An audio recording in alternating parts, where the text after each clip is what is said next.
¿Eres una de las miles de millones de personas que llevan consigo una pequeña computadora todos los días? Lo eres si tienes un smartphone. Pero incluso sin un teléfono, es muy probable que a veces uses una computadora portátil, un iPad o una computadora de escritorio en la escuela. Además, piensa en todo lo que haces en línea. Envías mensajes a tus amigos, publicas fotos o tal vez compartes memes divertidos. Todo esto significa que incluso si nunca has estudiado informática en la escuela, aún puedes ver su impacto en el mundo. Y estudiar esta asignatura viene con muchos beneficios. La informática abarca una gran variedad de temas. Por ejemplo, puedes aprender a usar herramientas digitales y aplicaciones informáticas. Puedes experimentar con el código y todo lo que implica aprender un lenguaje de programación.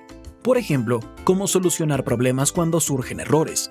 Puedes centrarte en la seguridad y protección de Internet. Por ejemplo, cómo prevenir el robo de identidad o el ciberacoso. Pero no todo son pantallas y software. ¿Te gusta desarmar cosas para ver cómo funcionan? ¿Te emociona la idea de crear un diseño 3D innovador o incluso tu propia computadora? Es tu día de suerte. Es muy probable que juegues con electrónica e incluso construyas robots en las clases de informática. Y si te emociona la idea de profundizar en la informática, no tienes que esperar. Puedes comenzar a desarrollar tu conjunto de habilidades ahora a través de clubes de robótica en tu escuela o comunidad, o incluso hackathons o codefests.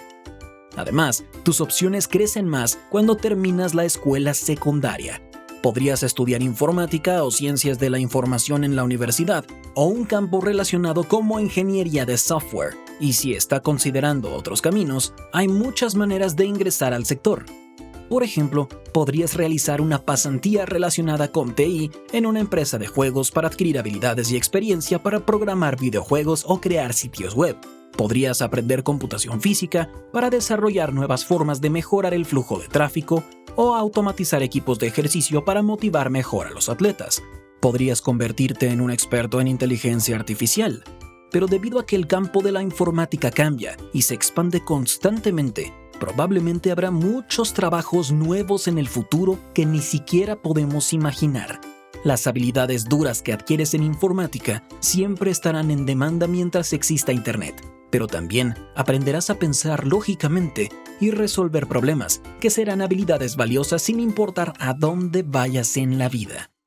Entonces, ya sea que estés dando pasos hacia tu futura profesión o si realmente sientes curiosidad por el funcionamiento interno de las máquinas, la informática es una excelente opción.